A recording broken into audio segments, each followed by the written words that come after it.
कथनों में विचार करिए। पहला कह रहा है मुक्तिकोपनिषद में उपनिषदों की संख्या 108 बताई गई है। दूसरा कह रहा है मुक्तिकोपनिषद में वेदांगों का उल्लेख मिलता है। आंसर कह रहा है केवल एक सही है, केवल दो सही है।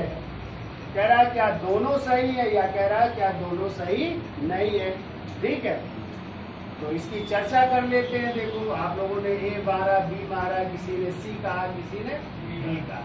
तो देखो मुक्तिकोपनिषद में उपनिषदों की संख्या 108 बताई गई है, ये सही है। ठीक है, तो वैसे तो इसमें 108 बताई गई है, लेकिन आपको पता है यदि आ जाए प्रमाणिक उपनिषद कितने हैं, प्रमाणिक उपनिषद यदि पूछे जाए तो उनकी संख्या 12 है। ठीक है, फिर दूसरा कह रहा मुक्तिकोपनिषद में वेदांगों का उल्लेख मिलता है।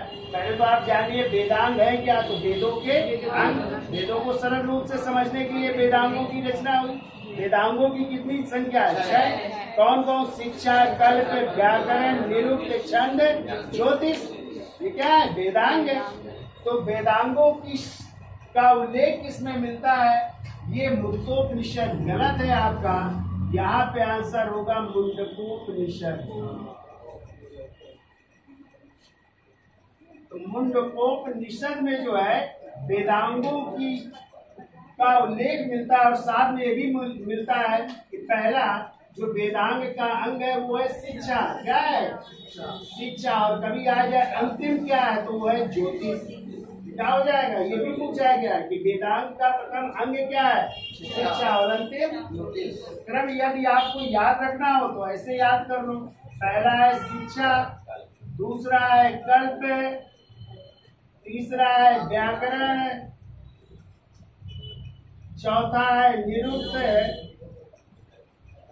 पांचवा है छंद, और छठवां है ज्योतिष। तो शिक्षा, कल्प, व्याकरण, निरुक्त, छंद, ज्योतिष।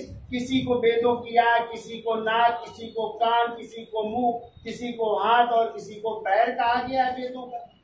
क्लियर? तो आंसर केवल एक सही होगा, और एक सही होगा का आंसर होगा ए। क्लियर?